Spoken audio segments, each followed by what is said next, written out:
Foreplay, presented by Barstool Sports. It is December 1st as we record December 2nd when this podcast comes out. So Merry Christmas. Merry Christmas to all. I have my tree behind me. We are presented by Owens Mixers. So it's gift season, all right?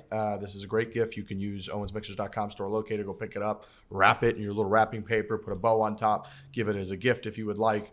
Order it for yourself, drink, put it in with vodka, put it in with a little tequila if you want to get the different mixes that they have, because Owens Mixers has revolutionized the mixer game. They make all kinds of good flavors. They got margarita mix now. So do yourself a favor. Please go use Owens Mixers. Make yourself an awesome cocktail. This is how you kind of get through the winter season, through the holiday season. Have a few cocktails with your family, with your friends. Owens does it better than anybody. That's why we came up with this cute little Transfusion can. The mix, we taste tested it. It's great. And then, like I said, they've got all the other flavors. You can do Go Puff. You could do Amazon. You can go into big stores like Kroger, Publix. They've got them. So a big thanks to Owens. Merry Christmas, gentlemen. We have a lot of Tiger Woods to talk about, which is our little Christmas present. We do. So much Tiger Woods. You could argue that we recorded that podcast, the last podcast, at the worst time ever. That's correct. And once we logged off, he did a 45-minute sit down with was it Golf Digest, and then he has a full press release. I mean, it's stunning when we recorded, but now we get to talk about it today. So yeah, it feels like Christmas morning. It does. You're right. So Golf Digest, he did do, I saw like a 30 or 45 minute exclusive Zoom call with Golf Digest. For people who don't understand, he has a content contract with Golf Digest. Yeah. And so like even when we're at the President's Cup and we got our little fist pump video, there are outlets like Golf Digest and I believe Golf TV who have literally, they are in financial agreements to get exclusive Tiger Woods content. So when we get content or any interactions or interviews or chats or fist bumps with Tiger Woods, they are not happy about that, and they have gone to war against that. So when when Golf Digest pops up, and good for them, like if they have the money and they have the resources and they can sign Tiger Woods to an exclusive content contract, great for them. But when he pops up and he does an exclusive with them, that is in no way surprising because obviously he has a deal with them. That's why they release all these videos of him on the range and playing holes with people and doing different stuff, because they have a contract with them. Having said that, the interview that came out with them and the press conference and the things that he said, we obviously are going to pick apart piece by piece and go through it and discuss what we may think about it. But Frankie is correct. Our schedules are all over the place. We're filming stuff. We're watching different shows. We do different things. You guys in the office, me filming videos out here on the golf course, Lurch is slinging drones. So when we record, bang out a 2-hour podcast, hour and a half podcast, think we did a great job, wrap it up. And then over the next 2-3 hours, the whole internet's just breaking down Tiger Woods quotes from his fucking interview, and that was tough timing for us. It sort of worked out for us, though, because we got in all of our predictions of what we thought was going to happen during the press conference. And I got to say, we've clearly watched a lot of these over the years because we nailed almost all of it from the press conference. Almost all of it. Yeah, but we didn't see that pre-release coming of information that, like... No. That. Like, we were talking about how's he going to open it, how's he going to start this, and he, sneakily leaked information, right, like, the day before, after the announcement was made. So, strategy up the ass for old Tiger Woods, but, I mean, everybody saw something was coming. Yeah, he essentially laid the groundwork for his press conference. Like, right.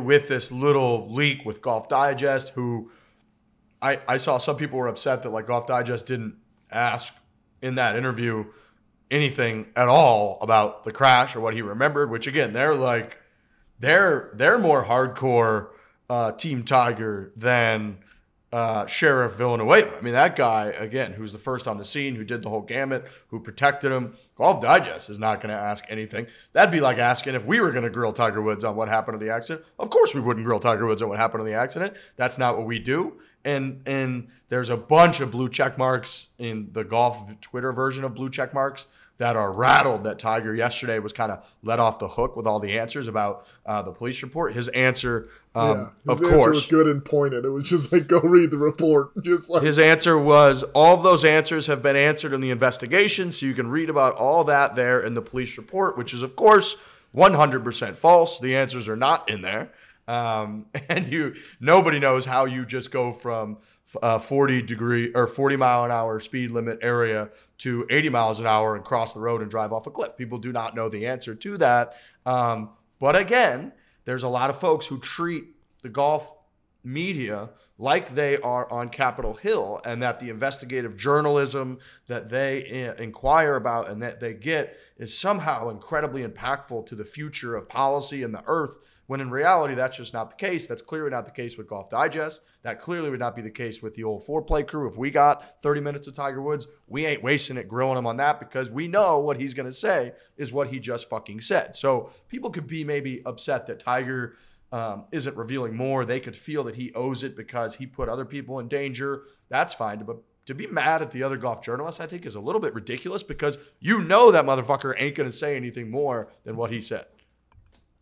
No, nothing's coming out. And like, I do love the response of, hey, all this information is in the report and there's nothing in the report. And then it's like, wink, wink, remove him from the room. So, I mean, I love the angle of Tiger with that. I mean, he's obviously one of the smartest and certainly most calculated human beings in the world that's ever been created on this planet. So that answer is maybe as good as it gets. When there's just nothing, it's like, here's a blank piece of paper. The answers are on there. Go leave. Yeah. Yeah, I mean, that's what he did. He said that all the answers, it'd be like, if I said like all the answers from my whole life were just on this box, right, you guys would be like, Riggs, there's nothing well, on no, I mean, but you can't you cannot ask that follow-up question. It's Right. just not part of it. because you've So already it's been removed from the room. You've already right. been It's a win hit with twice a and he's 2x4. gone. Right. it's over. It's like, next question. You just be like, well, I mean, okay, all right, yeah, like how's your game feeling? I don't know. Even like, the way he started the Golf Digest interview, which it was just a clip of him walking into the room, was as calculated as it gets. The dog walks in first, and then he just wanders in, clearly saying, my leg is mostly fine. I can walk without crutches. And then he sits down, and it cuts to the interview starting. There was no reason for that clip to be in there other than to say, I'm fine. Right. There was a jump cut, which threw me off so bad. I'm like, why the fuck did they just do that? And then after watching the 40-minute interview, I'm like, they absolutely did that just to show him walking in with his dog. Like, he's in a happy place. He's the father figure with the dog running around chewing on the toy. Everything's so calculated. It's scary. No one's ever started a Zoom interview in the history of Zoom walking in. Like, you're just at your station. Like, you don't, or WebEx, whatever we're calling it. Like, nobody has ever done that before. And he almost went as far as to be like, oh, I didn't see you there. I guess Right. we're going to do a Zoom Oh, that's call. now? We're doing that interview now? Oh, all right, I'll sit down and talk to you for 30 minutes. It was great. Cool. I mean, it was great. And we, to a T, we pegged a lot of the things. I mean, you can almost go through. It's almost like one of those module homes or something where it's just, we nailed it piece by piece all the way through the entire interview. The dad joke that he went with was pretty much on par in the ballpark of where we were at, where he dropped the old, I knew the home I had built was really big. I really didn't realize how big it was until I had to walk it in crutches all the time, and just gave a little laugh. And the room was kind of like, is that what we're doing? Are we laughing at this? And it was just, Well, then he closed it out with like, the end was hello biceps too. It's like this like stupid joke at the end, but it's him giggling and nobody else. Potentially the least relatable joke in the history of jokes, being like, Yeah. I built such a massive house that after I got in my single car accident where I went tumbling off a hill and I fucked my right leg up, and then when I was recovering in my home was so big that when I crutched around, I ended up getting tired and my triceps got really big. And then he threw that smile, gave a couple beats, and everybody was like, what do we do? I don't know what to do right now. It was just like we thought. He laughed maniacally in the Golf Digest one talking about his triceps. He goes, my tris got really jacked. I'm not so jacked right now, but my tris got really jacked. He goes, you wouldn't believe how jacked. I mean, how big were his tris? That's what I want to know, because his arms are fucking huge right now. Huge. How big were his tris when he was crutching around? Because he said, you wouldn't believe how jacked I was. Also, and then the pregnancy joke was a miss. The maternity leave. Yeah. There was Maternity a couple. leave. He's like, I just got back off my 9-month maternity leave. That was tough. And everyone's and she's like, it's not the same thing as like birthing a child. Well, It's his not- picture for his biceps, it was like a high school football like picture where you like roll up and you have the the huge like neck collar behind, and you're like showing off your arms. It was, I mean, the whole thing was preposterous. He had multiple jokes in there. He also said something about like, yeah. Well, I was gonna say, I think we called it even to the point of we predicted his big arms, because we said he has a lower body injury. He's not going to be able to do cardio workouts or get on the treadmill or do whatever. He is just going to sit there immobile and do curls. That's what he's going to do, and he clearly did that. There are pictures, like screenshots and stills from the press conference, that I thought were photoshopped, because he just looks like somebody pumped him up with a pump and put him out there. His arms are massive. He first sits there too, and he kind of sits like this, where like almost all the blood flow goes to your biceps. So it's like the only thing the camera could see was his face and his biceps, and they were staged in a way where they looked, it was the gun show. I mean, it was just pure arms, and Tiger's face was the entire thing that you could see. And again, we did kind of predict that. His jokes, do you think with his little PR team that he sits around and he comes in with like a handful and he's like, all right, here's a couple I think are going to play, and then they have to react to like which ones he should go with? Because like the maternity leave one, he had to have had that pre-planned. The crutches one, he had to have had it pre-planned. It was like, because last time the whole thing was I was the YouTube golfer to my kids. That was like the one that he played over and over again for 2 years. He had to have had this like ready to rock.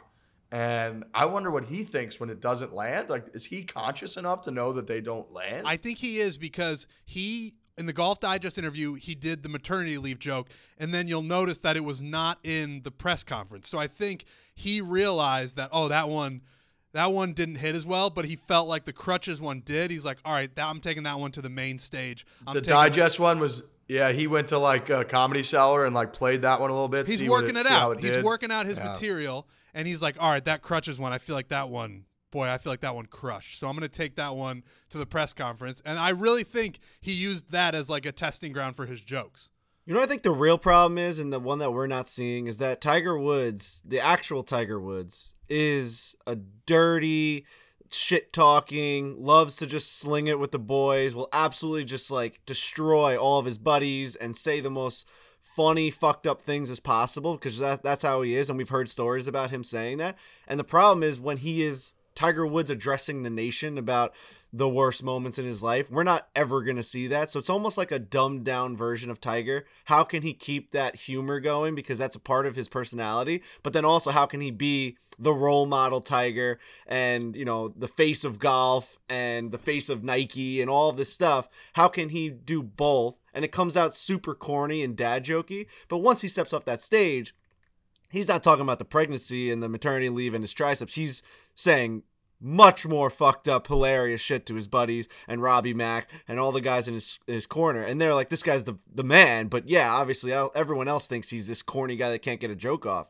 So I really do think that he suffers from having to play it really safe and cool during the interviews. Well, and he alluded to that too, because somebody asked him, what's the thing you miss most, like being away from the game? And he said this answer before, where he's like, I miss ribbing the guys. I miss being in the locker room with the boys and talk. And he's like, you can only do so much over text, but when you're in person and you see these people that you know so well, you usually go to dinners with, all that stuff, it's fun to rib them and make jokes. And I agree with you that just when you get in front of a camera and you are addressing almost everyone in the world, certainly everyone in the golf world, you're gonna tone it down a little bit, because you're Tiger Woods. You can't make dirty jokes in front of the world.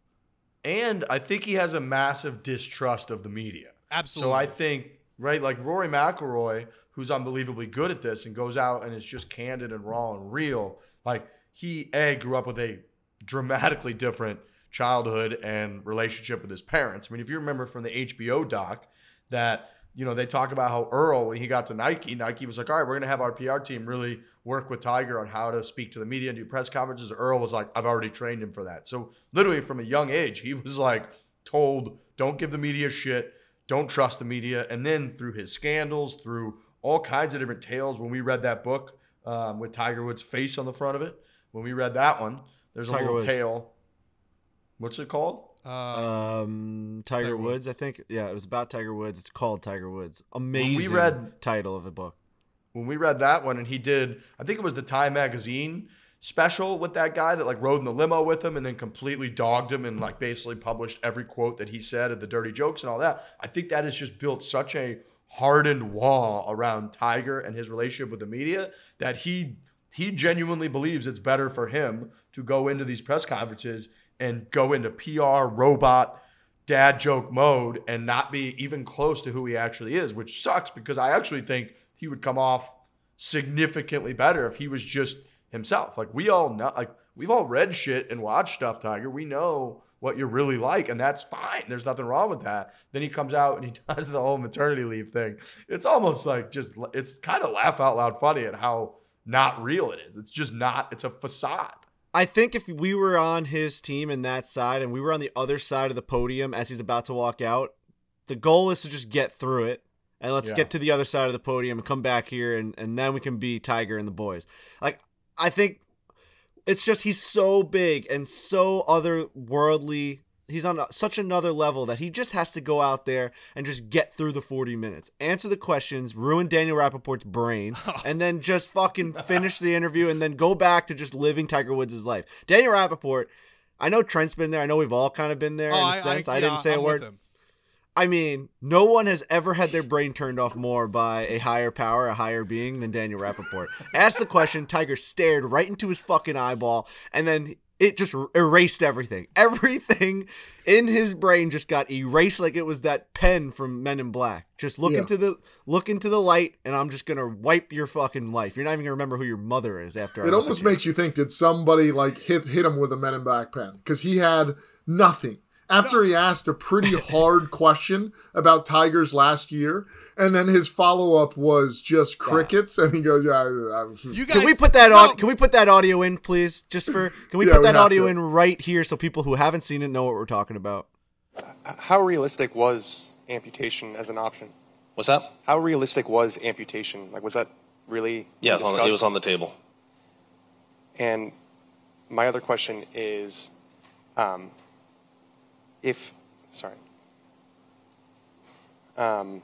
forgot. Go ahead. All right, Brian on the right. But we cannot be that surprised by that interaction because we've been there. We've looked into those eyes, and they are that Men in Black mind-wiping device. Frankie, when we met Tiger, you didn't say a word. Nothing came out of your mouth. When Tiger looked directly at me, when Tiger Woods, for the first time in his life, got me in his sights and asked me a question, I couldn't think of anything. I could have spoke fluent Spanish closer to answering the question that he gave to me. And if you listen to that whole press conference, the face is the best. He morphed your face into mashed potatoes. But that was also one of the main takeaways. What are you guys fishing? So we got a 10 down by 18 green, and we got a house. It's in like Carmel. But listening to that whole press conference, that was one of my main takeaways as well, was it wasn't just Daniel Rapaport. Yeah, his brain broke the most, but if you go back and listen to each individual question, it's always like, all right, Steve, you're up. And the guy goes, all right, let me collect myself here. All right. Every time. Every single time, it's just a bunch of guys who love Tiger Woods and have been following Tiger Woods' entire career. And now you are at a juncture, we are all at a juncture, where he is in an incredibly vulnerable place. We don't know what to ask him. We don't know where his career is going. And now they are tasked with asking him the important questions. That is an incredible burden. It is. And look, this is why we don't go to press conferences. When we go to these majors, these tournaments, we have all of the credentials to go sit in one of those little chairs in those aisles. And then it's just not made for us. It's really not made for anybody. No humans interact that way where they're like, here's your microphones. You stand up, you look at the subject. You're like, okay, I'm now going to ask you a question now. And then you're going to answer the question. It's so fucking weird. So now you do it with Tiger Woods.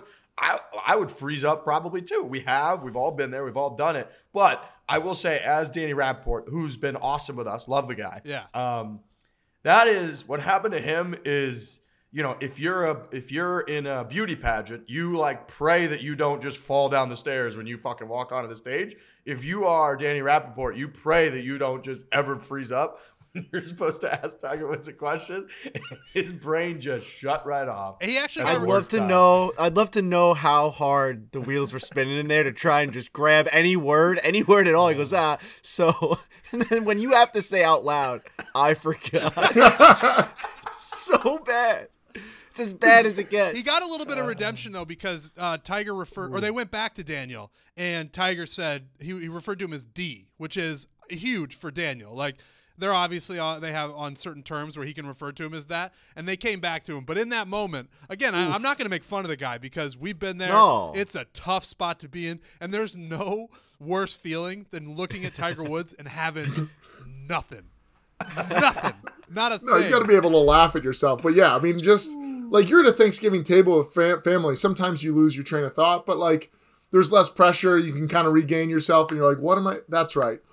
But with Tiger, I mean, you're just deer in the headlights and just blank. And I feel in that moment, because you're spinning so fast, that it's only getting blanker. Like there's no thoughts that are coming into your brain that are good ones, except like, I don't even know if I know my name right now. Well, dude, what's funny is like he came in with the hottest question of the press conference. Like, oh my God.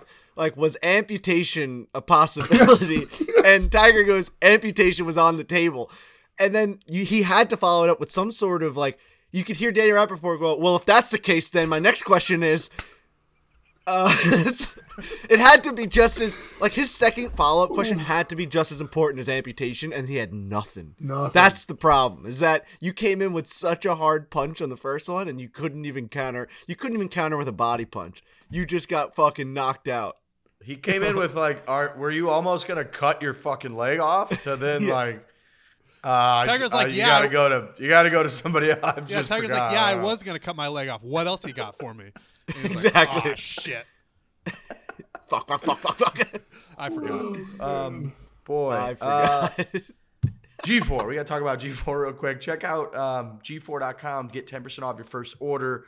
If you're searching for the perfect gift for a golfer in your life, pick up a new pair of GFore shoes. I'm going to grab a couple behind me right now, but we've been rocking GFores exclusively for like a year now. I don't think I'll ever wear a different golf shoe again. No, GFore has the most comfortable golf shoes in the world, and they look kind of like regular shoes. You could wear them out if you wanted to. I know a couple of us have been caught in a place where we didn't have other shoes, and we had to wear our G4s, and they're just comfortable, everyday shoes. They've got that... I don't even know what to call the inside, but it's the most comfortable thing in the world.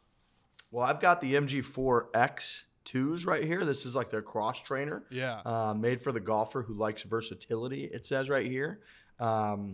What they got the performance obsessed G Drive is also the perfect choice. Features a quick cable lacing system, allows you to customize your ideal fit, and is available in 3 unique colorways. This puppy's got this special insole here in the heel, so you don't slip, so you don't slide. But you can wear these. You can wear these working out. You can wear these on the golf course. They're incredibly sweet. And then the Gallivanters, which we all have a few different pair of. Classic. This is the best all around shoe I think ever made. Goes with every outfit. You could wear this in like 1930 or in 2021 because they're so classy. They got camo. They're incredibly comfortable. You can walk Bandon Dunes, which our episode's about to come out tonight. You could ride in a cart. You could go through the fucking airport. You could really rock whatever you want, wherever you want with the G4s. And remember, G4.com/Fore. You can get 10% off your first order. Order today to get it before the holidays. But yeah, G4 just does it right. They got great material as well. All kinds of good, apparel, not just material.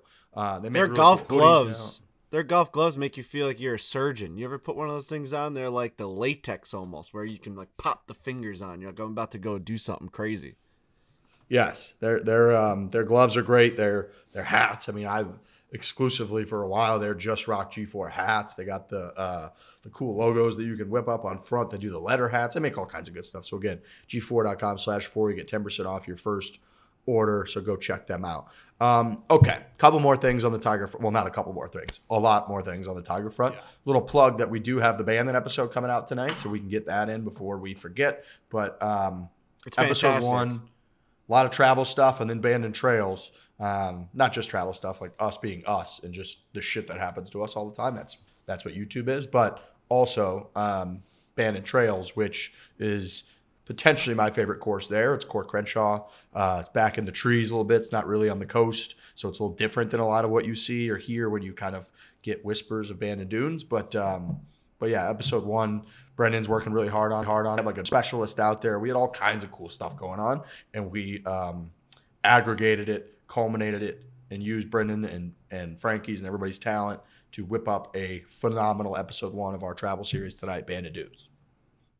Yeah, the beginning is long. It's going to be a long episode, so gear up, grab a drink, throw it on the TV. You're going to want to see it on a TV because the drone shots are just spectacular.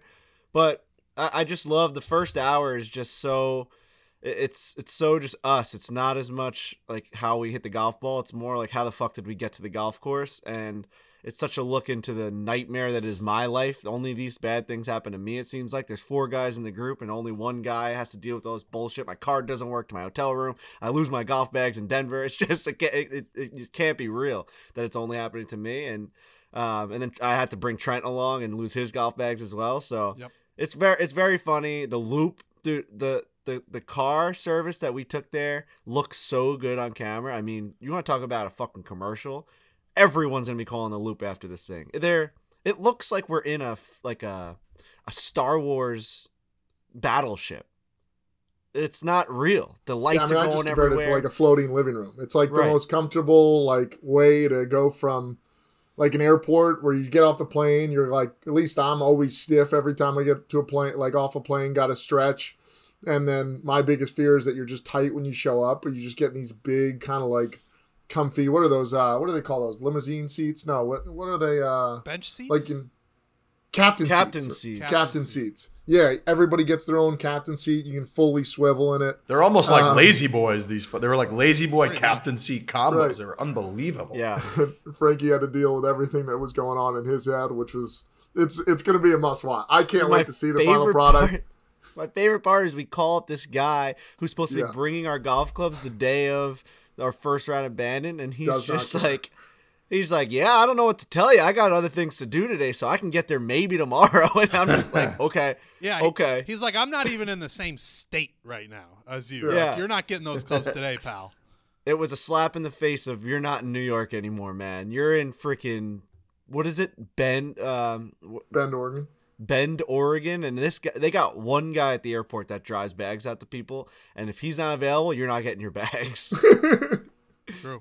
Like literally, it is like that. And look, the whole point of the travel series is there's a couple things. One, like we want to showcase to people and kind of reveal all the details to people of what each of these different places, what a trip looks like, what it takes to get there, what it's like once you were there, how you can do the lodging, which courses you play. We showcase the different courses so you can decide on your own, because we understand that golf trips are the coolest thing in the world. I think it's pretty much the thing that all 4 of us get the most excited about of anything. You plan a golf trip with your buddies. It might start with 4 guys. It might be 8. It might be 12 or 16 that eventually, or whatever it might be. But for the planner or the few planners in the group, it's a daunting task to be like, okay, here's this whole crew of like my best friends. They're relying on me. There's fucking 100 different resorts and golf destinations in the country alone that I could go to. Which one do I pick? Where do I start? What's it going to take to get there? So trying to, again, like provide all of that information in an interesting way through YouTube videos and long form videos is one of the main objectives. And the other one is we understand like people love to live vicariously through these types of experiences. I do it myself. I scour through fucking YouTube and look at golf courses that I've never been to before, that are on my bucket list, that I've heard a lot about, and just watch total strangers play them, because you are living vicariously through them. And that experience takes you out of your living room and into, that golf trip. So kind of trying to check both of those boxes is what we try to do with these. And then I guess the third one is like, we have matches and kind of present to you the typical entertainment bullshit that we present to you on a day-to-day basis. So this, having been, Bandon Dunes finally, is probably the ultimate version of this trip, or at least in the upper echelon of places, because the visual aspects of it, from being on the Oregon cliffs, the waves crashing, is off the charts. All the shit that happens with Frankie and Trent losing their stuff is basically a foreplay podcast. And then you've got the matches, and you've got the differences in challenge logistics. We got the loop. We got different logic, like all kinds of different information that you can take in. So this is going to be an amazing series. I believe it's 5 episodes long, and I think people are going to love it. I know, again, E-Bug pours a ton into it, as do a lot of us. We had Jake and E-Bug and Avery. They literally run around the whole fucking day while we just get to play golf when we do these videos. They run around and capture every shot. Jake Bass gets hit by golf balls. Like, it's just kind of chaos and what all goes into this. And again, it culminates in these videos. So I hope people like them. I think they're going to be fucking awesome from everything I'm hearing, because I haven't seen any of the footage yet. These are going to be, I mean, the drone footage, I remember looking over Bug's shoulder. I feel like everybody did was like, oh, dude, you got to get this, and that. I mean, it's, I would say, I don't know, a top 2 or 3 property, and certainly in the country, just thinking of like Pebble, and maybe there's another one that I'm not familiar with. But in terms of just like the expansive views that you get looking at, the shores of Bandon, and the whole experience is going to be off the chart. So I can't wait to see it. And I think it's going to be epic. I think people are going to love it. Before we get back to Tiger, shout out to our girl Danielle Kang. She got the Golf Digest cover star, which is awesome. I could tell she was super pumped about it. She was tweeting about it, posted on IG. One of our favorite people in the world of golf, especially on the player front.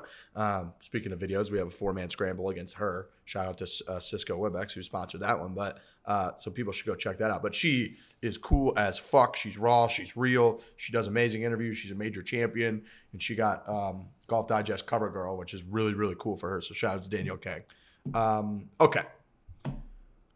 Now, on to some more serious stuff from the Tiger Woods interview.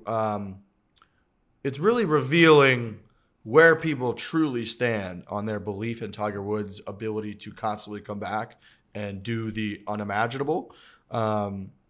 Is being revealed because some of his quotes, you could really take them or spin them any way that you want. And kind of the main one is essentially him saying he is going to play the tour again someday, but that reaching the Mount Everest greatness that he once reached will never be doable again. And again, some people can take that and be like, oh, he's waving the white flag. Tiger Woods never going to win a major championship again.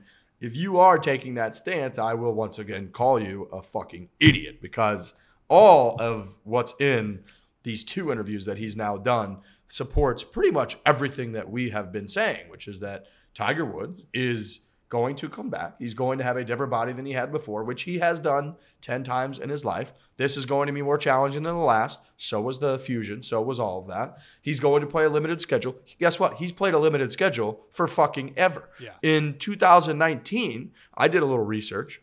In 2019, Tiger Woods, from mid-April until August 11th, only played 4 tournaments, and 3 of them were major championships. So, like, he went from Augusta to the PGA Championship. He didn't play a single tournament. He just went major to major. Then he went from the PGA Championship at Bethpage to the British Open. The only thing he played, or to the U.S. Open, the only thing he played in between was the Memorial. And then after U.S. Open, the next thing he played was the British Open. So, like, he basically has done many times for the last several years a very limited schedule. In 2020, which granted they were off for 6 weeks or whatever it was, PGA Tour, he only played 7 tournaments, I believe, in 2020 last year, and he was relatively healthy that year. I mean, he wasn't out because of injury. He just didn't play a big schedule. So people that are panicking about that, I don't think that's a huge deal at all. I think Tiger Woods alluding to Ben Hogan and alluding to the fact that, and he literally said, I can still participate in the game of golf. I can still, if my leg gets okay, I can still click off a tournament here or there, which is literally what we've been asking him to do for the last 3 or 4 years since he came back. So again, anyone who's panicking using that, I saw people even tweeting out the white flag emoji. Oh. If you think that means this man's waving the white flag, you are a fucking idiot. All of this is in line with pretty much everything that I've believed he will gain and achieve, and the trajectory that he will do it going forward. And I'm really, in no way do I look at any of these quotes as a negative. I look at pretty much every one of them as a positive. Another thing people like to focus on is this supposed newfound perspective that he has. And one of the stories that he told was when they were able to wheel him outside and he could feel the sun on his face and he could feel the grass. He'd been inside for so long. And like you said, he doesn't feel like he can necessarily make that climb up Mount Everest again. These are things that are pretty similar to what he said in the past, like after the back surgery, where he was saying, oh, I just want to be able to play with my kids again. I wasn't able to sit up straight, and then when I was able to sit up straight, that was a big deal. People seem to be forgetting those, and this time around they're viewing it as like he's riding off into the sunset, when I don't think that's the case whatsoever. Sometimes I even feel like he says those things. I know he means them. Like if you're inside for a long time and you're a guy who has spent the majority of his adult life outside on a golf course, it's going to be a big milestone to finally get outside as opposed to sitting in a hospital bed for 3 months or 3 weeks or whatever it was. But I don't think that necessarily means that he is riding off into the sunset and that he's done playing professional golf. I actually think it's more of what we've heard in the past, and maybe he's learned some lessons. Yeah, this is the hardest thing that he's probably ever come back from. The crash was devastating and horrifying, but like he wouldn't post that video of him taking a swing with the caption "making progress" if he wasn't thinking about making a comeback to the point where he could win again. That's how I think. Totally. And the headlines are bullshit. I mean, I even had my sister, who doesn't know anything about golf, text me yesterday. I showed it to Trent because we hadn't seen the Golf Digest article yet, or the video. And she goes, I'm so sorry about Tiger, with all crying emojis. And it was a headline saying, like, Tiger Woods may never play golf again on the PGA Tour. So, like, to the average just sports viewer that doesn't really know what's going on in golf, it's like, oh, shit, Tiger Woods is never going to be on the PGA Tour again. He's just announced it in this interview. And I said immediately, without even watching, I said, well, he hasn't been a everyday PGA Tour player for 3 or 4 years. So it's going to be fine. He's just going to play in the big ones. It's just what we want. The only thing I didn't like is when he actually said, which is one of our points, I don't like that he used him coming back and winning the Masters as like his, like that. He said at one point, like that was his big final goal. Like that was that was my push. He said that was, I got that last major.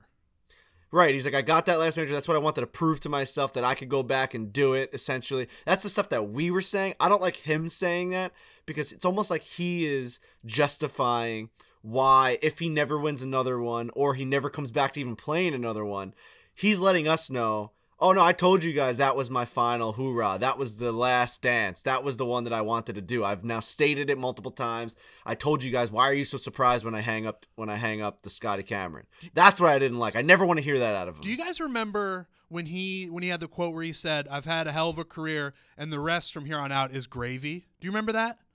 Was that before or after the Masters that he won? Tiger Woods gravy. I love gravy. It's really good. Oh, it was in 2015. Okay. That was 2015?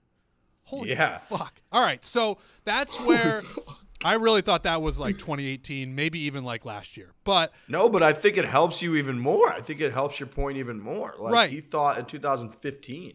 So he says these things, like, and I agree with you, Frankie. Hearing him say, and he almost took a beat where he said, I was proud of myself. I got that last major. And that hit me too, and I'm sure it hit everybody. But then, like I'm saying, you go back to that gravy quote. He's been saying these things where he's kind of like, whatever happens from here on out, if I win another major, if I don't, I'm happy with where everything is going. But I still think that means he'll go out there and try to win another one. The problem is he's in it right now. He's just rehabbing his leg, and Tiger Woods doesn't even know Tiger Woods' capabilities. You know what I mean? I'm convinced of that. That Tiger Woods doesn't know the book that he's writing. He's just like us. He's a passenger. He leaves his body, and Tiger Woods, the player, just moves on and does things that are abnormal and they're godlike. Like he doesn't even realize that in 2 or 3 months, when he starts hitting bunker shots and hitting low stingers around trees, that he's gonna want to come back and win the majors, and he's gonna want to break all the records. Like he doesn't even know that yet.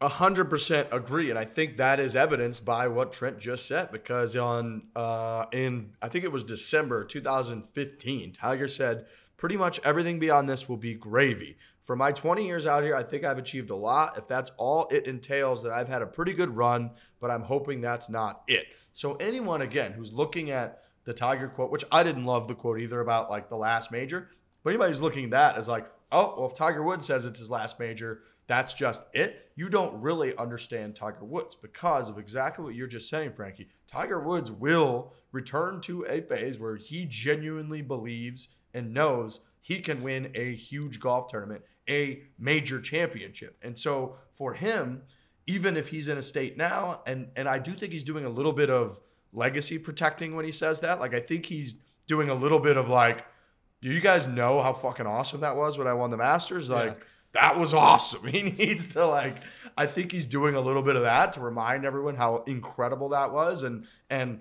that too, like, for him to win that major, if he had been winning a major a year leading up to that, I don't think he would look at it the same way. But I mean, he hadn't won a fucking major in 13 years when he won that thing. So his whole mindset had gotten kind of built up of how important it would be for him to prove that he could win one more major championship. So I could see him seeing it that way and protecting how important that was.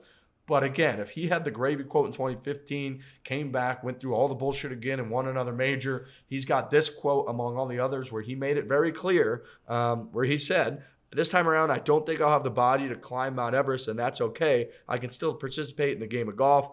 I can still, if my leg gets okay, I can still click off a tournament here or there. And then he alluded multiple times to, understanding how Hogan did it and how it worked well for him. And so he put, he gave a little smirk after he said a few of those things. So I, again, do not believe really that this whole last two interviews that we've seen have changed my mindset on his comeback at all. I guess the main thing that we have learned is that, like, the leg is not 100%, right? Like, he's clearly. Yeah. That's what I was going to say. And it's going to sound obvious, but it's obviously heavily dependent on that leg. And I think at this current time, he does not know.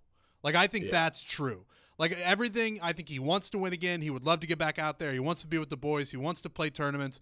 But it's not up to him. It's up to his body. It's up to his leg. If it can bounce back, then I think it's all systems go, relatively to where we are now. Well, he was asked the question, too, like, are you feeling any pain? He's like, yeah, my body's in pain right now. And then he made actually another bad Tiger joke, but was like, yeah, the only thing I was holding my back is my back. And that, like, caught him off guard, and he gave a small chuckle about that, too. But, yeah, the leg, and then he was also, in terms of, like, the defense, he was saying my ball's not, like, staying up in the air for as long as it once was, and some other things that, like, deflect. But in a one way, like, he humanizes himself more than even, like, Bryson does. So, like, he understands that other people can't do that. But I think in the back of his mind, if he's going to put out that video, he's playing for majors and he's playing to win, which is all I need to know. And all that I care about is that in this life again, I'll see Tiger Woods tee it up in a tournament that I, like, deeply care about. And that's totally just as good as a must watch as you can have in this life. And that was kind of I started to get really hyped up with him when he was asked about the British Open at St. Andrews and it's 150th and how much it would mean to him to be able to play in that tournament. And Riggsy, quickly on that, he said that course is his favorite course in the world, which I always just thought Augusta was. And I don't think he, like, misspeaks or just says, like, hyperbole. Like, I think he actually means that. Yeah, and he had some really good quotes about the first time he played St. Andrews. The front nine, I believe, was downwind, and it really wasn't that windy throughout the day. It was a little downwind. He thought it was really easy, and there were a bunch of bunkers he saw that he couldn't even imagine, like, why they were there. And then he said the next time he played it, that he played the front nine was into a stiff wind, and then the wind switched as soon as they turned, and the back nine was into the wind, and he walked off being like, that is unlike anything I've ever seen, and I love it, and that he's fallen in love more and more with the course. Probably helps, too, that he's won twice there. I think he won by 8 in 2000, and he won by 5 in 2005. So, like, pretty hard not to love that place when you just dust people there. But I got super hyped up. Even, like, we talk about with the Islanders with you, Frankie, or, like, when the Blues won the Cup, when the Capitals won the Cup, and, like, Nate and PFT were talking about it. Like, the process and the journey is what the entire experience is about. Like, once your team or your player in this sense, like, wins the thing, it's incredibly cool and you get to gloat and it's fun. But the actual process, the emotions, the journey, the ride throughout are what's actually awesome about it. And like the unbelievably intense moments when there's OT or when there's a power play that you got to kill off or penalty kill, I guess. Or when Tiger has like a 6-footer that you're like, if he fucking misses this 6-footer for par, like it's going to take all the wind out of our sails. And then he makes it and you're like, yes. And you get to keep rolling. Like him pegging it at St. Andrews, regardless of if he can really win the tournament or not, which we've never really said before, but like that hype train, us waking up early, us like that nervous factor on that first tee when they announce him, when he's got a few birdie looks and he looks like he's playing well, like even the fact that we're going to have those experiences again is so unbelievably awesome. To like all the desk jockeys out there, is just like you crank up the iPad, you got your little workstation, and you just have your iPad like live streaming to every one of Tiger Woods' shot is like the best thing in the world. I mean, it is like they're holidays, honestly. Like they're just like built-in vacation days of just, it's the most exciting thing in sports is like Thursday, tee in the ground, Tiger Woods hitting a golf ball. That's coming. Like, I don't even think that's arguable. It's like, that is going to come. And that thought alone, like, that's the Christmas spirit, baby. That's it. I mean, that's the best gift that any golfer could have, is that next year we'll have a tee in the ground and Tiger Woods will be hitting a golf ball. It's like, I don't know if it gets better than that. No, I really think it doesn't. We got to do Roman real quick. It doesn't get better than having sex. Not too sex quick. is really cool. Hey. Try to make the weekend, you know what I mean? Try to last for the weekend. Come on now. Because Yeah. Roman is an online men's health company. They're changing the game. They're the secret to longer lasting sex. They're effective, easy to use, and fast acting. They do not require a prescription. Roman can ship swipes to you in discreet, unmarked packaging. Each swipe's packet small enough to hide in your wallet for whenever you need it. They're super easy to use. You just take the Roman swipes out of the packet, you swipe it on, you let it dry, and boom, you are good to go. You're going to last longer. Everyone's going to have a great time. You have to think about weird stuff to try to get through it. You don't have to be Googling awkward tips that aren't going to work. You just go to getroman.com/4. You will get your first month of swipes for just $5 when you choose a monthly plan. That is getroman.com/4. First month of swipes, $5. Make sex last longer. It's fun for you. It's fun for her or whoever you may be having sexual intercourse with. So again, getroman.com/4. Go check them out. Just the hype train around him teeing up again.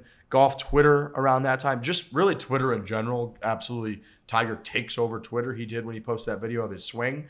And then everything that comes with it. I mean, there will be Brandel and the boys will be breaking down his performance. So it'll be like, yes, you get the Tiger round.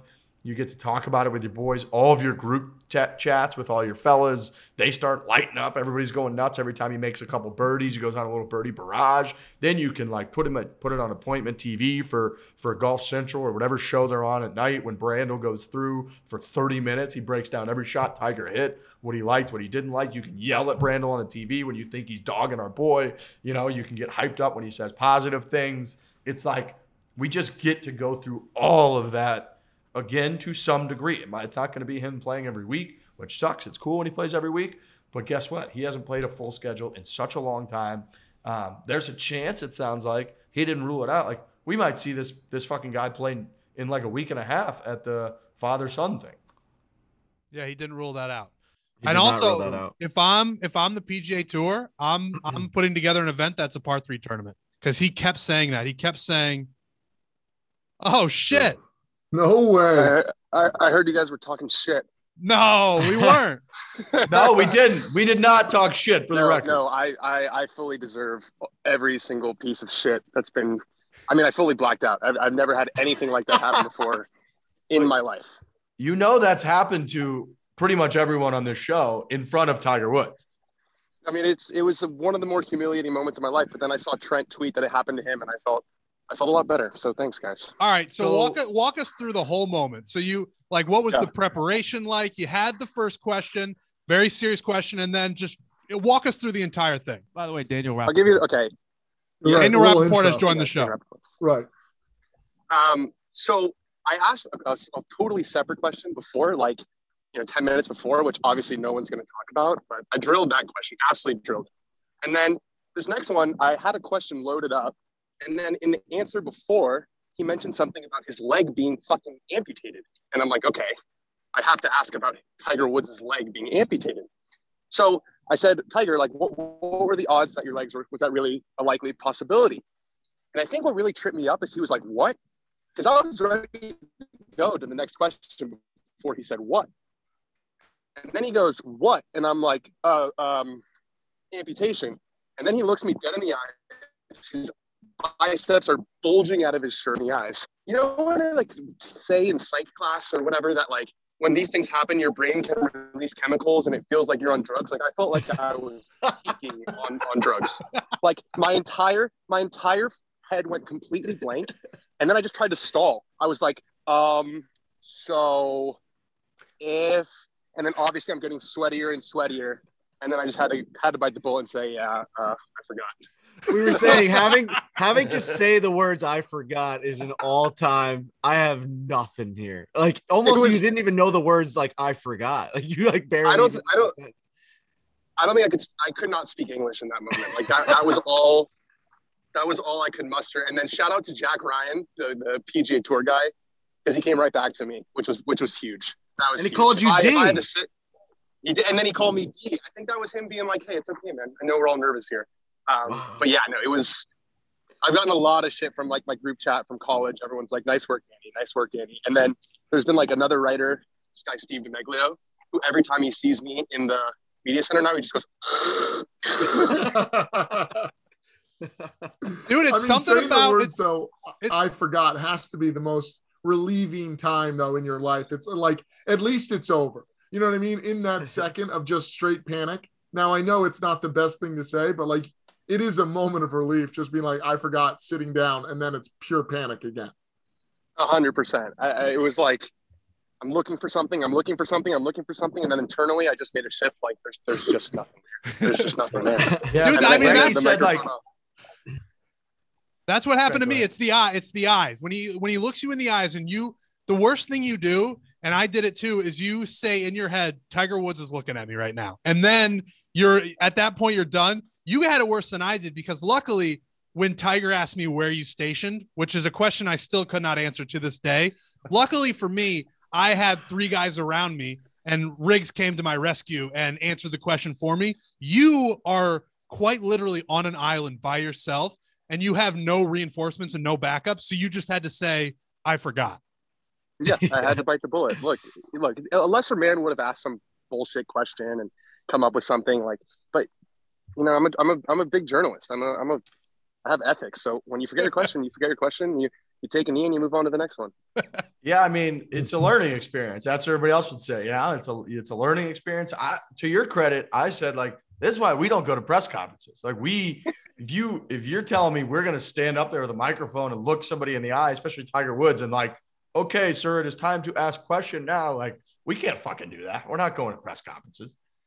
Yeah, and that's something that I don't know if you guys have talked about this, but you know, everyone on Twitter and like on Golf Channel are hammering us like, you know, why didn't you hammer Tiger on the questions about the accident? You know, why didn't you press him on that? It's like you've quite clearly never asked Tiger Woods a question, and he just completely shuts you down. Like, I can't remember who it was who asked, but they asked about the crash, and he's like, you know, it's all in the police report. And at that moment, it was so clear that any other question about the crash would A, have just like ticked him off, and B, it wouldn't have gotten a response. So if you think about it, like, it's not in anyone's best interest to ask that question. I don't know. I mean, it's a longer conversation, but people don't realize who haven't done it before. Like when Tiger Woods is staring you dead in the eyes and he doesn't blink. I don't know if you notice this trend too. Like when he stares at you, he just doesn't blink. And like if he doesn't like it, and if he doesn't like the question, like Dylan, you guys know Dylan the Cherry. He asked a question about like, you know, do you feel like this is your business and no one else's business? And he finishes the question like, you know, you can poke around me, but I'm taking my glasses off. You can poke around at me, but leave my family alone. And then he goes, and then the other guy starts asking the question, and then he's like, and then he moves on. But he gives you that death stare. So it's not easy. Jesus. And I mean, this is exactly what we said, by the way. Like I think you're 100% right. I think it's not beneficial to anyone because you know when he leads with that, it's all in the police report answer, you are getting nothing. So for you to then even potentially risk any of your like built up social capital, interview journalistic capital with Tiger Woods is really stupid, because you're going to get nothing out of it. The only thing you're going to get out of it is maybe a few blue check marks in the golf Twitter world are going to be like, hey, kudos to him for pressing Tiger a little bit. What does that mean? Nothing. You're not going to get shit from the guy. So why waste your time on it? Spot on. Like, you're not going to get anything, and it's easy for them to be like, that was great, but then they don't have to face him the next day, or they don't have to.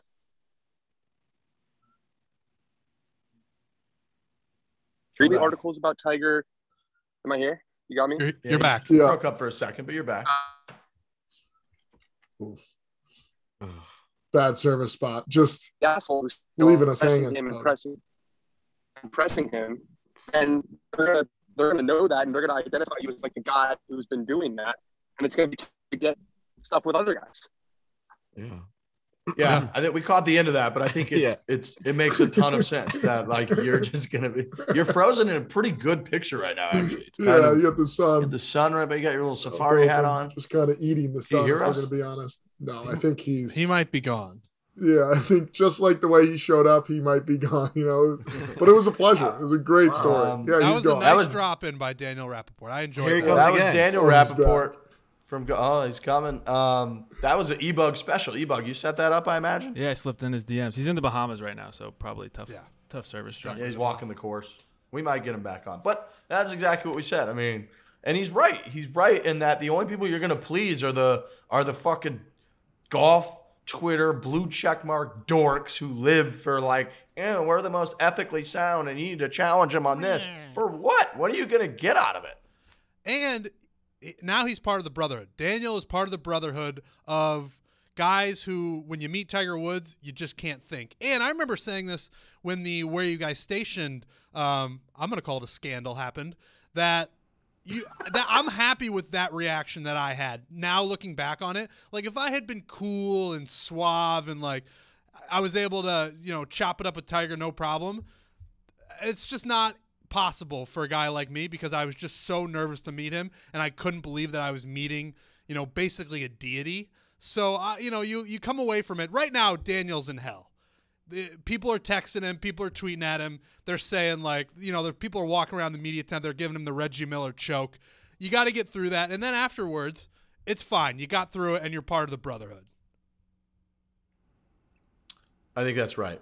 I think that's right. It was nice to talk to him. It was nice to hear directly from him. He basically experienced every emotion that we thought he experienced. And that is good, really good insight to hear the way he still stared down our friend Dylan DeChair, who we had on during the Ryder Cup. I mean, you ask that guy a question he doesn't like. He stares at you, gives you an answer that finishes with, you could come after me, but don't come after my family. And then they go to someone else, and before even moving his head to look at someone else, he gives you a 2 or 3 second continual stare before addressing the next question. Holy moly! And Daniel makes another good point where everyone is thinking about these questions happening in a vacuum.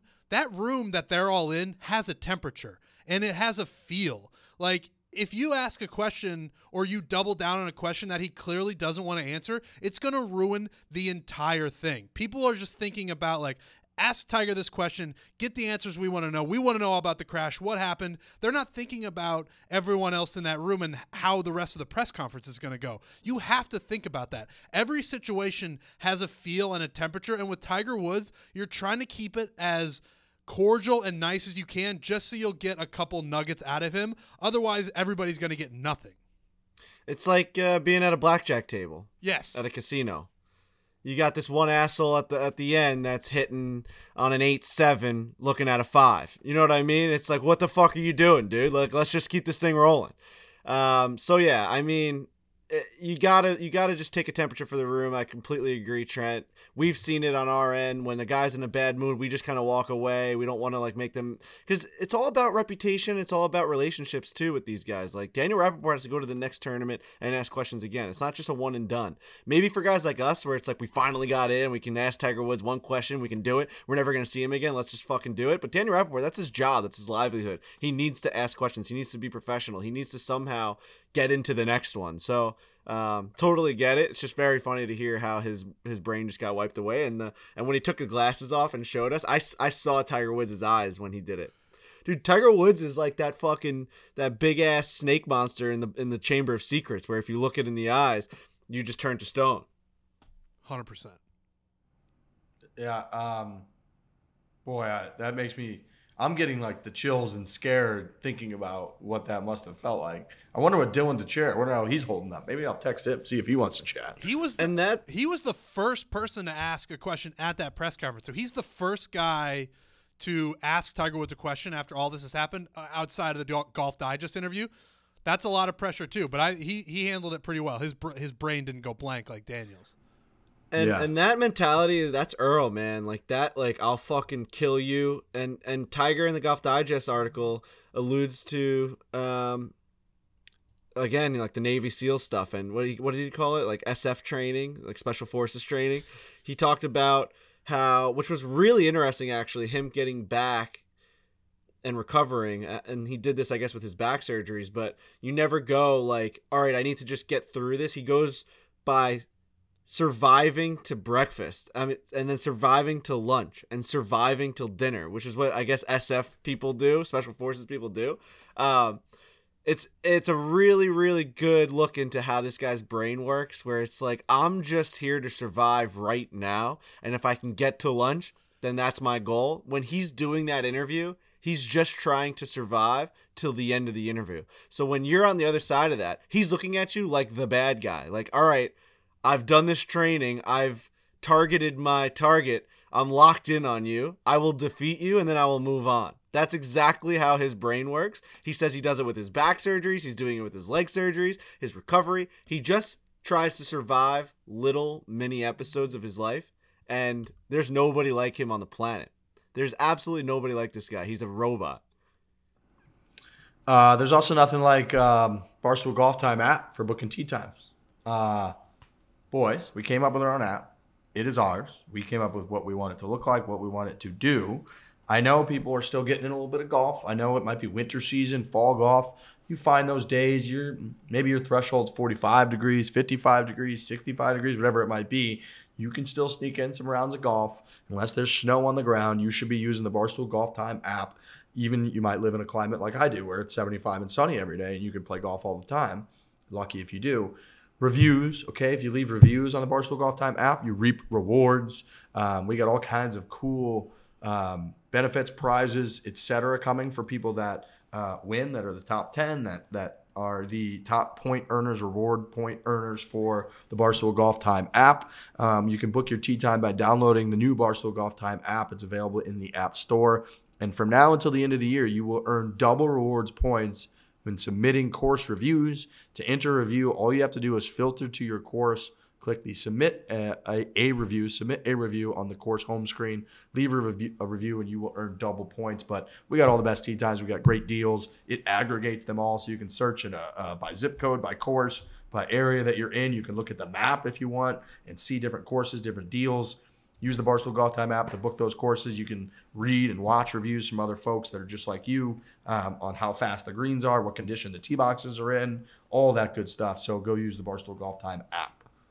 And it's going to be like 60 degrees tomorrow in the New York area. I know New Jersey, I think it might hit 60. And then like Monday, 61 high. So Sunday, 53. In New York, you can still golf, man. This is not too cold. It's December. It's going to be in the 50s. You kidding me? A little Christmas golf. No, I didn't know it was going to be that warm this weekend. That's awesome. I might get a little golf in this weekend. Try to slap it around. That's right. Again, use the old Barstool Golf Time app. You get double the points when you leave a review now through the end of the year. Just to also talk about the Earl-ness in Tiger, when he was talking about Charlie Woods, and he was saying, man, like I was sitting around the house and I was looking at all these high scores that he was posting. I'm like, what the fuck's going on with this kid? Going out there and then trying to correct why Charlie has been blowing up on the golf course. And it's because he takes his anger from one hole to the next. And he's like, he keeps making these stupid nines, which for some reason I just thought of Trent when he said that. And he goes, he keeps making these stupid dumb nines because he's not thinking. At one point he said, the next shot has to be the most important shot of the day. The next shot has to be the most important shot of your life.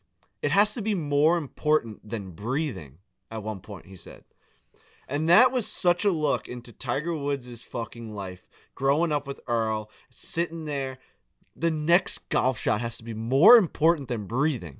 I mean, that means if you're not going to hit this shot with any sort of intense focus, you might as well die. That's what that reads to me. That's how I read that. Is if you're not going to pay attention to this next thing, stop breathing. Well, that's like the Harry Higgs thing, but on steroids, where Harry Higgs is like, you got to think about every shot, and that's how you are successful in the game of golf. But if you want to be like Tiger Woods, you have to take it to a level that literally no one else takes it to the point where it's more important than putting air into your lungs to survive. I think my opinion is going to be that Tiger Woods, and he probably has already, is going to raise Charlie in a different way that Earl did. He obviously is. Like Tiger Woods had a much different upbringing than Charlie Woods. There's no doubt about that. He's got all the money. He's got all the access. It's incredible, his life. He's going to go on to be such a good athlete based off his dad being the best athlete of all time. Tiger Woods had to be like groomed that way and fucking like built together like a computer. But I still think, and there's quotes like that when he says like the next shot has to be more important than breathing, where Earl is going to come out of Tiger and Charlie's going to have to adapt to that. He's going to have to live in the house that's so big that Tiger Woods can barely crutch around, and also have to live in a world where the next golf shot's so important that it's more important than breathing, or else your dad's going to be fucking pissed and probably like not respect you on the golf course. Like Tiger's going to take it that seriously because that's who he is. That's how he's been fucking computed. That's how he's been built. There's no way around it. Bro, there were so many quotes in that Golf Digest video that it felt like Earl was speaking through Tiger Woods. And Tiger doesn't even realize it. It's just how he thinks. No, now. Earl's definitely in there for sure. Of course. Think about how important as a human being breathing is. I'd say it's number one. Yeah, like what? Yeah. What things in the world? What things in the world could you like, if faced with you can do this or just stop breathing? What things would you actually like? There's nothing. Like, none of us have ever done anything without breathing. It's the thing we have to do other things. Something is more important than breathing. Like water is important, right? Water is important. Food is important. But it's not, you don't need it every second of the day. Breathing, you need every second of the day. I mean, the pretty like standard line when somebody dies is they stopped breathing. So like you're going to have to breathe in this one. You have to. I mean, you just have to breathe. And he says that the next shot in golf is more important than breathing. What a mentality that is. That guy. And it's one thing to say that. It's one thing to say that. Like anybody can say that. But we know for a fact that Tiger Woods actually lived his life that way. Yes. You know? Like that's hyperbole if anybody else says it. Oh yeah, I want this next shot to be more important than breathing. People would be like, all right, dude, just like step up and hit it. Tiger Woods actually felt that way, and he won a gazillion tournaments doing it. What's funny is Earl was, and we've seen all the documentaries and read all the books, but Earl was an asshole, and he would say things like, my son is the God, he's the prophet, he's the prophecy. And he probably said things to Tiger like, this next shot's more fucking important than breathing. And Tiger's like, that fucking makes sense. And now we have a very intelligent, incredible man of Tiger Woods who's in his late 40s that still believes that the next golf shot is more important than breathing because his dad has ingrained that into his being, his body. That's the only thing that he thinks about. It's very funny that he hasn't like gone away from that philosophy of thinking with all his years of meeting other people, not just Earl. Like he has more influence from other athletes and golfers. He still thinks that way. That's how scary that upbringing was. Well, scary. And the influences from your formative years are certainly more like that's how you are. Like later on in life, you start to get more self-aware and you run into other people and like they teach you certain ways that they live and all that. But when you're growing up, when it's literally the first thing you know, that gets coded onto your DNA, and that's just who you are for the entirety of your life. You never get rid of that, ever. We don't talk enough about how Earl would hit golf balls and then feed Tiger to the sound of the swing. Like it would actually, it's what you do with training, like military dogs. Literally. It's like they smell something, they get hungry, or it's fucking psychotic, but it's what built Tiger Woods. It's what made us fall in love with him, and I would never change a thing about it. You do bring up an interesting point about Charlie, where he'll have options. He certainly has options on what he wants to do, where like he has a lavish sort of lifestyle, or he grew up lavishly. Tiger, it was like, this is either happening or there's no other option. Like this has to happen. Charlie, hopefully, I hope it's far healthier than that the father-son relationship is far healthier than that. I think it probably will be, but yeah, Charlie Woods, that'll be an interesting thing to watch for a while. He's going to have to get less. He's fucking, how old is Charlie Woods? 11, 12? 12, He's maybe. gonna have to figure out how to not realize that he's supposed to be Charlie Woods. Because like, if I can see why he's getting mad on the golf course and making nines, because he's like, I'm fucking Charlie Woods. I don't make nines. I don't hit balls into the woods. I don't hit balls into the bunker and like not get out. Like, and he's probably fucking smacking his clubs around and kicking his feet because he's an 11-year-old. And it's got to be so frustrating for him to be like, my dad's fucking Tiger Woods. Why can't I go out there and shoot a 61 every single day? I know that I have it. I've got the swing. Everyone on Twitter's talking about me. I was the star of the father-son tournament. Dude, this kid's gonna have a fucking hard mental game growing up. It's gonna be the Gretzky nightmare. kids, it's like anybody that comes after, like, you're the son of greatness. It's like, it's a brutal mental struggle. Because like, if he gets on tour and wins 3 times, let's say 4 times, incredible career, right? That's like Peanuts. it's like peanuts, and like that might not be, that's not what his expectations are, what he thinks, and like overcoming that is insane. I think we've said that before, where if he just makes a tour, it's better than 99.99999% of golfers on the planet. It's the highest you can ever go. And we're all going to be like, not good enough. You have to win 25 majors. It's fucking insane. Well, that's like Pat Perez's thing. It's like, what if he has a Pat Perez career, which is incredible, right? Guy's been on tour for 20 years, never not like, he has so much pride in all that golfers stat. of all time. Right. Absolutely incredible. And, it's like if Charlie has that, by some like, shitty blue check marks or whatever, they're going to be like, that's a bad, it's like, no, that's absolutely amazing that he overcome everything that he did. And I was actually just looking to see if I could find Earl Woods' swing. I don't know if I can like recount that in my brain right now when I think, because Frankie, your point of Tiger just sitting there in a baby chair, just like watching Earl swing like time and time again is crazy. But Earl must have had, a little swing on him to, I don't know, obviously Tiger like mimicking that. There must have been a pretty nice move there for bad boy Earl when Tiger was just sitting, eating eggs and mashing them against his face as he like tried to figure out this life. Yeah, exactly. Yeah. He's just, Tiger. It's subconscious, right? Like, you're at that age, you are not. Totally. Tiger's not looking at Earl being like, oh, that guy, he's playing golf. That's a nice swing. It's just building blocks into his subconscious until he's old enough to swing a golf club. Right. The average amateur pures a ball every, I don't know, 12 to 15 shots. So like once Earl pures one, he goes back and feeds Tiger eggs. But like until he doesn't pure one again, there's just no food until he hits another one good. And then they played like Taiwanese military tapes or something like that, like as he went to bed, and it was like kill. Unlike any upbringing ever. And there's also, going back to Charlie for 1 second, Charlie, I don't know if Charlie, this realization is going to happen or he's already had it, where he's going to one day think, I'm Tiger Woods' son, and I'm the only person in this position. And that is just a lot to handle. And I hope, I hope that, I just wonder what their relationship is going to be like, and I hope that it's healthy. But at some point, Charlie's going to be like, I'm Tiger Woods' son. Maybe that's already happened, and that's just more pressure than anybody is equipped to handle. Dude, he said at one point that Tiger was saying that he's already talking smack, like with JT. Like JT walks into the house, and he goes, and Charlie just goes, hey, how many PGA champions do you have? And JT says 1.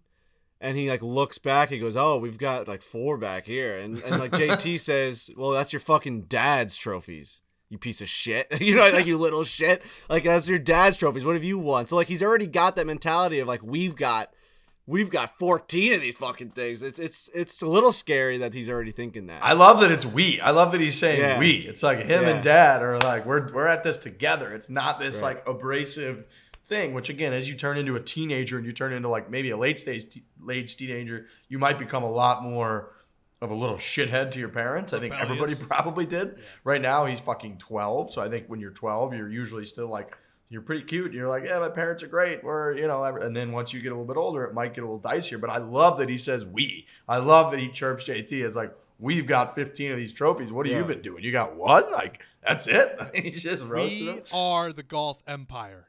We are the empire. And I'm going to carry this torch next. It's going to be fascinating. Dude, that was also a sneaky big winner of like the Tiger news was Justin Thomas. Yeah. Like Tiger Woods was like, the Thomases are family to us. JT's like a brother that I've never, had, or maybe about Charlie. Like the pedestal that JT got put, like everybody knew he was close after the President's Cup. Like I love me some me, like dapping up, huge hugs. It was kind of nuts. But in the press, like the little snippets that were coming out, I was like, oh my God, the Thomases are like royal family now. This is crazy. He said the Thomases and Woodses are family. Yeah. And JT, I think, was the brother that I never had, or Charlie's brother. I don't know. There was some other line, too, that was like another step of just being closer. Which, I mean, if you wake up to that, that's got to be making you feel pretty good. Yeah, I mean, his answer there of him, I believe he said Justin Thomas is like the younger brother I never had and like the older brother Charlie never had. Yes, it was crazy. I don't know if you can say something more positively about a human being and your relationship with them than what he said about Justin Thomas. Plus, like, as good as he gets.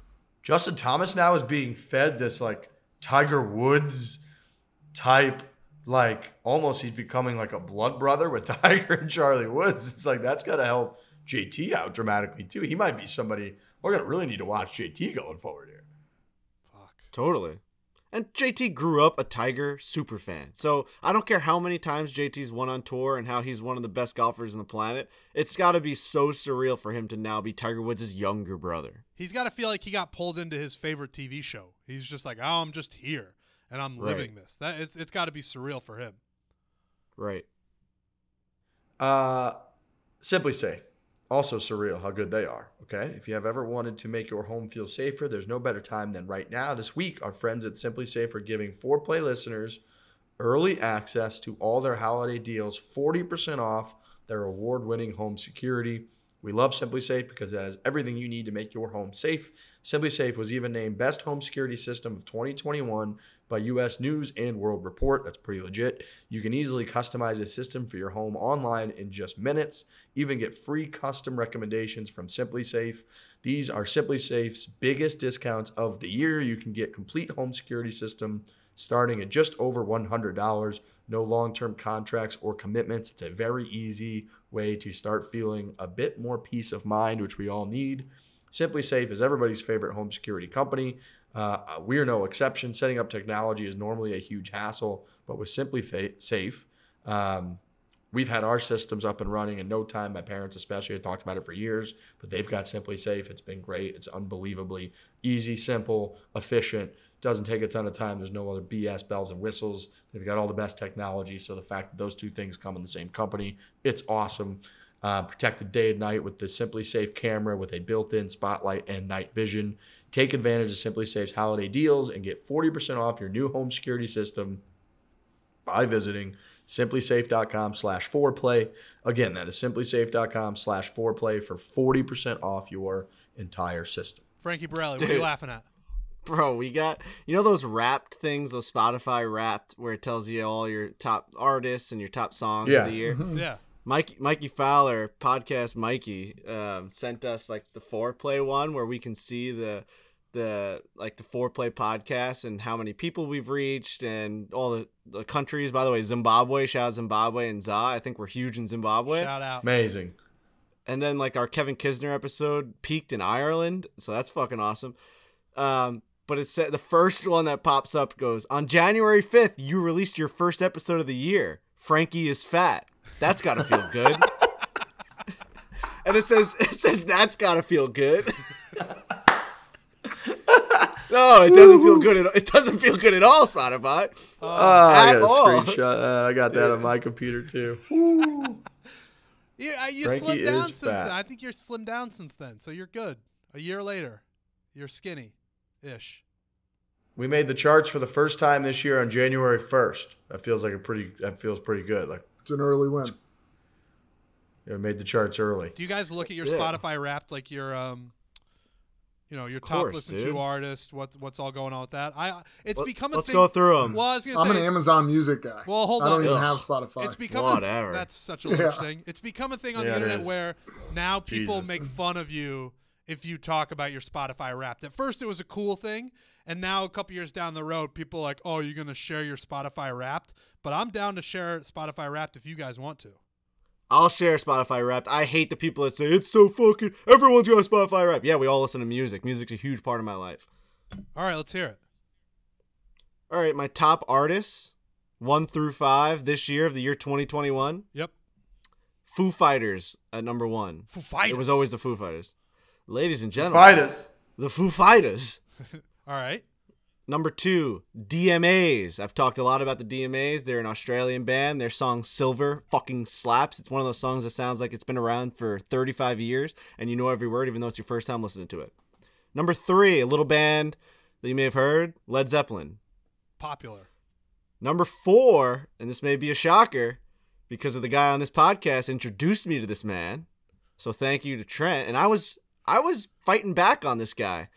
Sturgill Simpson comes in at my 4th great most guy. listened to artist of the year. I cannot tell you how happy that makes me, because you and I have gotten in a lot of discussions about Sturgill Simpson. You were like, "Oh, is he really this, alternative country outlaw type guy, or is he in the studio?" And then I think what you said is he recording this music and then hopping into a Tesla, is what you said. Right. His newest album, like with Old Dude, and it's a story about his grandfather, and I just didn't know anything about him. I didn't know his story. I didn't know how cool he was.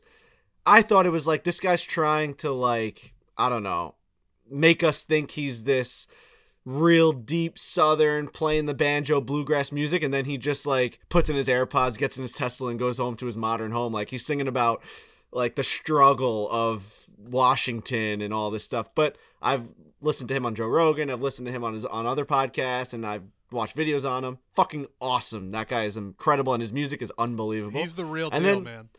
And then 5th for me is a real shocker to the system, but it's Hayley Williams, the front woman of Paramore. Her solo albums are fucking nuts.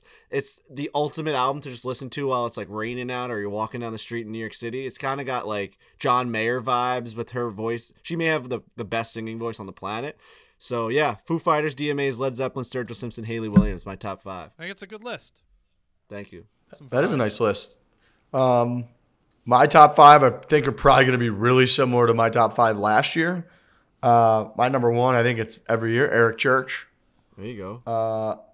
My favorite musician in the world is Eric Church. That makes sense. Number 2, Morgan Wallen. Number 3, Bruce Springsteen. Number 4, Hardy, our guy Hardy. And number 5 is Cole Swindell. So 2 of those guys we've had on the show. There you Yeah. go. It's a good list. All right, I'll do mine. I'm a big country fan. Clearly, I like country music. So that's interesting that you say that. So I, for most of my life, have not been a country fan. For whatever reason, I've just denied it. I've been a hip hop guy forever. But this last year, I really got into like the Sturgill Simpson alternative country of the world.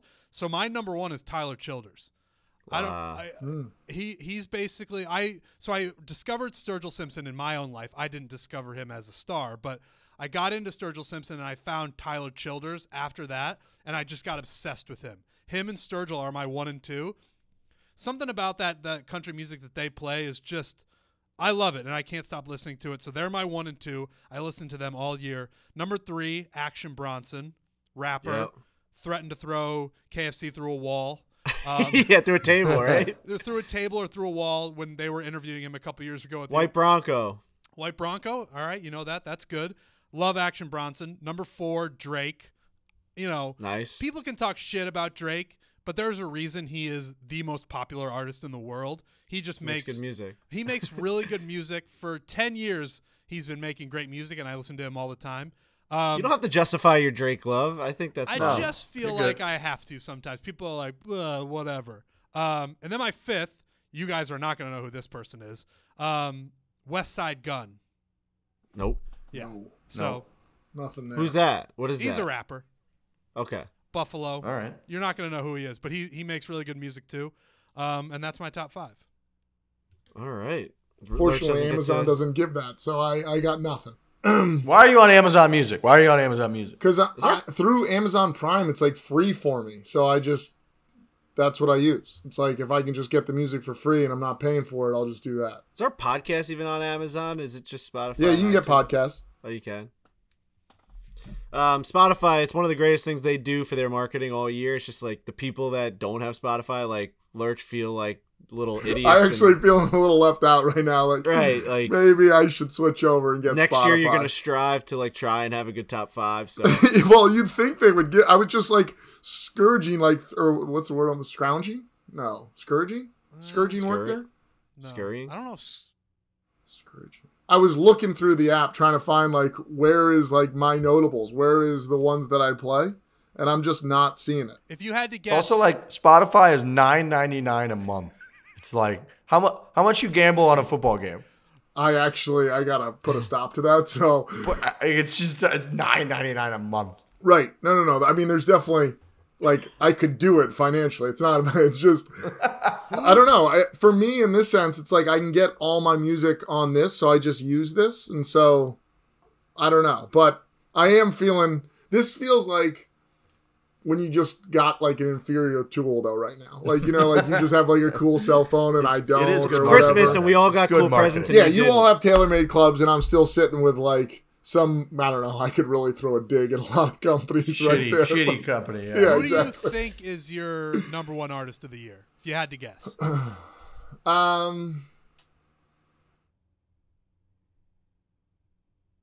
Might be the band. Might be the band, and then probably the Lumineers, and then I've been listening to a lot of Marcus King. Gotta be so And much then easier I would to just get say like Spotify. country station, just like in general, just like a lot of country that gets played, and then probably Bruce Springsteen would be the top 5, something like that. Bruce. Hometown guy, you know, gotta represent him. But yeah, I would say probably something like that. For me, the Foo Fighters released an album this year, so that's what was just on repeat, just listening to a new Foo Right. album. And then I had this in my top 5 songs, 3 of them are from the Foo Fighters album. One of them is that song Silver I was just talking about by DMAs, and the third most listened to song that I just had on repeat was the most random band that you guys have never heard of, which I can't believe they didn't make it into my top 5 because I've listened to this song so much. It's called Feeding the Family by Spacey Jane, another Australian band that I found through DMAs. Everyone go listen to it. The vibes are fucking off the charts. It's just the coolest song of all time, and you're going to want to listen to it. It's going to be in your top 5 next year. It's just something about this band, Spacey Jane and DMAs. I fucking love Australian bands, man. I want to go back to Australia just to listen to their music on their radio. They're killing the game right now, Australia. They are fucking killing the game. You know what Thursday is when the show comes out, by the way? What? Oof. Kenny G Day. Oh, shit. Oh. Today's Kenny G Day? I put it in my calendar. I just looked at it. No It's Kenny way. G Day. Oh, Yeah. happy Kenny G Day to everybody. December Wow. 2nd, 2021. Kenny G Day. Listen to Miracles. I mean, if you're not listening to Miracles... Oh, no, his new album's coming out, right? The new one you one's have to coming listen out, to. and he's got that doc coming out. Whenever I don't know if that's out yet. Wow. That's amazing. I've been listening to Miracles because I had never really listened to it. I'm sure I've heard the songs on it, but never like purposely listened to the album. It is a delight. Isn't it what I explained? Isn't it like the songs you just knew? Like when you think of some of those songs, like that's the original song that Absolutely. you've heard in stores or on commercials or in movies. Yes, it's just the default version of those songs. Correct. It's incredible. Yeah, yeah. All right, boys. You guys like my Christmas tree, by the way? Love Yeah, it. you know, it's actually got some like it's rough around the edges, which makes it look almost real. Mm-hmm. Yeah, I picked a good one. I went to Lowe's and I kind of scoured. I probably looked at it for 15 minutes of different options, but it needs some ornaments. I just set it up this morning. Scoured is what the word you were looking for. Scoured, yeah. And Riggs, are those lights like pre-attached? Oh yeah, I didn't have to do shit. This thing, the You whole thing just took me literally 5 set minutes. it up, plug it in. There's no Christmas spirit in that, man. Yeah, you don't that's set up ugly. the Christmas tree.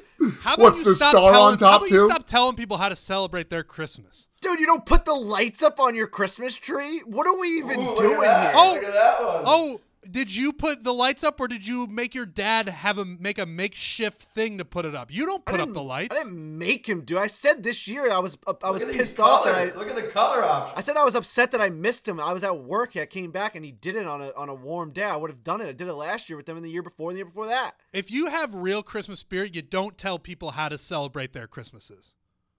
The things that happen during Christmas are you put the lights up. If you don't have the lights and the ornaments on the Christmas tree, what are you doing? I see lights on Riggs's tree. Yes, someone at a lights. factory All kinds of did different it. lights. Someone at a factory did it. What are we even doing? By the way, we have to read off the I got it pulled up here. the poll. I got the poll. Yeah, read the fucking poll, you loser. So we talked about it in the last show, and it became a topic of conversation in the office, as you would imagine, real tree versus fake tree. And I said on the podcast that I thought it would be 50-50, and I was pretty fucking close. So there's about 7,000 votes. 49% said real Christmas tree. Wow. 49. That shocks me. Political election, that's a loss, folks. Fake But then- Christmas tree, if you're a numbers person, 51%.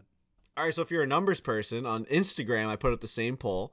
Less interaction on Instagram because people just don't click those things. So about, I don't know how to do this math, but maybe 3,500, 3,600 votes. Okay. 1,889 for real tree.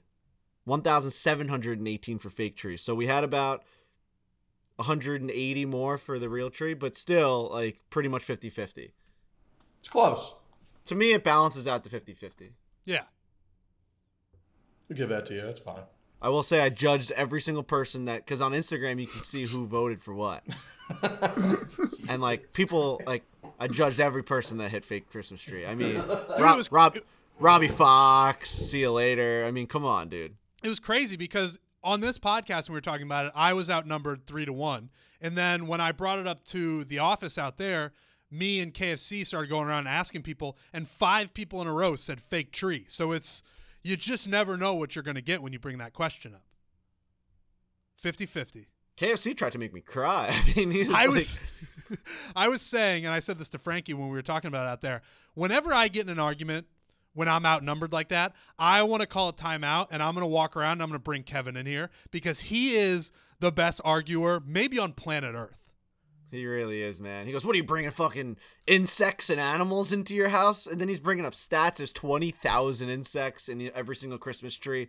There's 12 deaths associated with real Christmas trees, whether it's by saw or by car accident or by falling. Also, like what I said is there's probably more deaths associated with fake Christmas trees of people fucking jumping off the roofs of these factories and these fucking third world countries. So sorry to fucking bring the real Christ, world to you. it turns into all right. Sorry to bring you to I mean, if you really want to talk about deaths that are associated with fucking I don't. Jesus Christ. That's the guy who was fighting for his life yesterday in the office. Yeah. I mean, all right. Are we talking about deaths? Happy Kenny G Day, everyone. Merry Christmas. It's December. And check out the Bandon episode tonight. I have to go. I have a lunch to go to. But Hero World Challenge, great field. It's a cash grab. They go. I think the last place makes $100,000. So usually the best part about it is Tiger Woods plays, but he's not. So there's still really good talent. You can watch best players in the world play some golf in the Bahamas. It's a nice time. That's all I got. Hit it hard. Hit it hard. Hit it hard. Hit it hard.